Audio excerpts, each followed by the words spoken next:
আছেন। আজকে আমি আপনাদেরকে দুইটা তদবির শেয়ার করছি, স্ক্রিনের মধ্যে দেখেন। বিশেষত স্বামী স্ত্রীর এবং প্রেমিক প্রেমিকার জন্য আপনাদেরকে আমি এই তদবিরগুলো শেয়ার করছি। এর মানে এই না যে আপনারা বড় তান্ত্রিক বা কবিরাজ হয়ে গেছেন। এটা হচ্ছে একটা ঘরোয়া চিকিৎসা। আপনাদেরকে আমরা যেই ট্রিটমেন্টগুলো দিচ্ছি, তো স্বাভাবিকভাবে যেমন বড় ধরনের কিছুর জন্য এমবিবিএস ডাক্তারের প্রয়োজন, তো এটার জন্য ঠিক এমবিবিএস ডাক্তারের প্রয়োজন। মনে করতে পারেন এগুলোতে কাজ হবে কিনা, 100% কাজ হবে, তবে এটা হচ্ছে ঘরোয়া চিকিৎসা। তো এই ঘরোয়া চিকিৎসার বাইরে যদি আপনার সিচুয়েশন চলে যায়, সেক্ষেত্রে আপনাকে ঘরোয়া চিকিৎসা দিয়ে হবে না। এটা আপনি প্রাথমিক ধাপ হিসাবে ব্যবহার করতে পারেন। আসেন, প্রাথমিক ধাপ অনেকেই ব্যবহার করে, হয় না। না হওয়ার পিছনে কিছু রিজন বা কারণ আছে। এই কারণগুলোর মধ্যে অন্যতম কারণ হচ্ছে আমরা যে তদবির কাজগুলো করছি, এটার পিছনে আমাদের দীর্ঘদিনের সাধনা রয়েছে। তো একটা তদবির যদি আপনাদেরকে আমি দেই, এই যে আজকে দুইটা আমি তদবির দিয়েছিলাম আপনাদেরকে, এই দুইটা তদবিরের নির্দিষ্ট একটা জাকাত আছে। আমরা এই তদবিরের জাকাত আদায় করেছিলাম। এই তদবির দিয়ে এই জন্য আমরা কাজ করতে পারি, বা কাজ করলে কাজ হয়, কিন্তু আপনারা করলে অনেক ক্ষেত্রে হয় না। কেন? আপনাদের এই তদবিরের পেছনে জাকাত আদায় করা হয়নি, বা এই তদবিরের এজাজত আপনাদের নেওয়া হয়নি। আমরা এখানে যেই ভিডিওটা তৈরি করছি, যেই নকশা দিয়েছি, এই নকশার পেছনে কিছু মুয়াক্কেল আছে, এই নকশার কিছু জাকাত আছে। এই জাকাতগুলো অবশ্যই আপনাকে আদায় করতে হবে। আমি অনেকগুলো ভিডিও দিই বা নকশা শেয়ার করি, এটা অনেকে আমাদের সাথে যোগাযোগ না করে নিজে নিজে অ্যাপ্লাই করে, ব্যবহার করার চেষ্টা করে, কিন্তু কাজ হয় না। এই জন্য কাজ হয় না যে সে এজাজত নেয় নাই, অর্থাৎ অনুমতি নেয় নাই, বা এটা জাকাত সম্পর্কে আমার কাছ থেকে জেনে নেয় নাই, যার কারণে সে করলে এটা বিপরীত উল্টা সমস্যা হয় আরো বেশি। গত পরশুদিন একজন ভাই এই ধরনের একটা কাজ করছিল, ফোন দিয়ে বলতেছে, হুজুর আমি আপনার এই ভিডিও দেখে কাজটা করছিলাম, কিন্তু এখন আগামার সাথে যা কথা বলতো এখন আমার পুরোপুরি ব্লক দিয়ে দিচ্ছে, বুঝতেছেন? তো এই জন্য সে আমার কাছ থেকে অনুমতি না নিয়ে, এজাজত না নিয়ে, তদবিরে জাকাত আদায় না করে সে তদবির করতে গেছে। এই জন্য এটা হিতে বিপরীত হয়ে গেছে।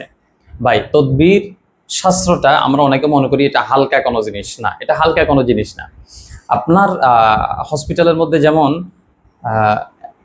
এটাকে কি বলে, অ্যান্টিবায়োটিক নামে একটা ঔষধ আছে, ইমার্জেন্সি বলে একটা ঔষধ থাকে, এটা ঠিক ইমার্জেন্সি ঔষধের মতো কাজ করে। এটার মধ্যেও কিছু ধাপ আছে, হাই, নরমাল, এটার মধ্যেও কিছু ক্যাটাগরি আছে। তো ওটা একজন ডাক্তার কথা শুনে বিবেচনা করবে, কিন্তু একটা তদবির দেখে আপনি বিবেচনা করতে পারবেন না।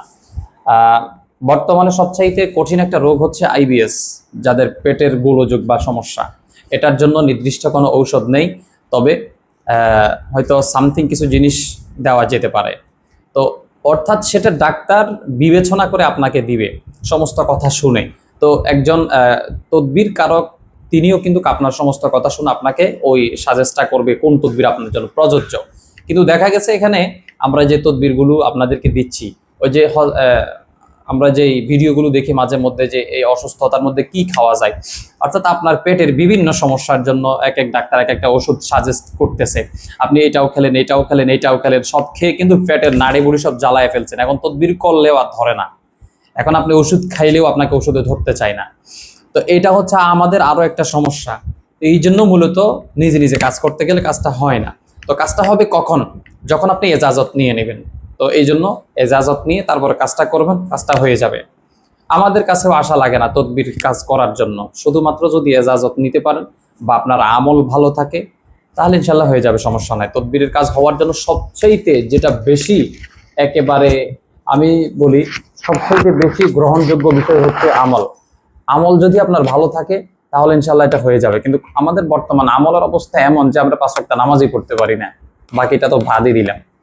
তো এই জন্য আমি আর সামনের দিকে কথা নিব না। দেখেন স্ক্রিনে যেই নকশা দিয়েছিলাম, এই নকশা দুটিকে সর্বপ্রথম মেশক জাফরান কালি দিয়ে লিখতে হবে। লেখার পরে এটাকে একটা 7 খণ্ড করে দুইটা 14 খণ্ড তৈরি করতে হবে। স্বামী হন বা স্ত্রী হন, প্রেমিক হন বা প্রেমিকা হন, যে যাকে বাধ্য করবেন আগে তার নাম লিখবেন।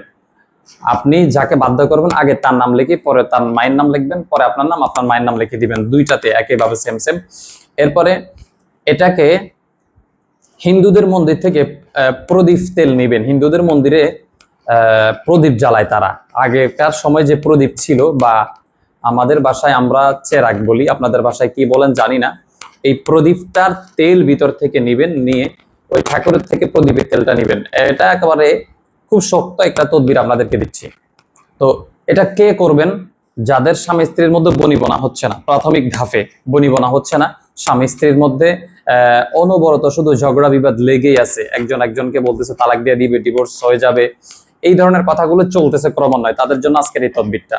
এরপর প্রেমিক প্রেমিকের মধ্যে দেখা গেছে এক অপরের সাথে দ্বন্দ্ব বিবাদ, ঝগড়া হচ্ছে, একজন আরেকজনকে বলতেছে যে ব্রেকআপ নিয়ে নিবে, এই ধরনের কথা। তো এখনো ব্রেকআপ হয়নি, তালাক হয়নি, তাদের জন্য এটা। তালাক হয়ে গেলে এই তদবির না। তো তারা কিন্তু এই তদবিরটা ব্যবহার করবেন, ইনশাল্লাহ যেই বনিবনা হচ্ছে না যে সমস্যাটা, ওইটা কিন্তু ঠিক হয়ে যাবে। তো এটা 14টা, এই 14 দিন পর্যন্ত জ্বালাবেন। আপনাদের দুইজনের ছবি অ্যাড করবেন, ব্যাস ওই তেলগুলা লাগাবেন, জ্বালায় দিবেন। শনিবার থেকে শুরু করবেন, ব্যাস যতদিন পর্যন্ত যাই, প্রতিদিন একটা একটা করে, সময় ঠিক 12টার সময় জ্বালাবেন, ইনশাল্লাহ হয়ে যাবে।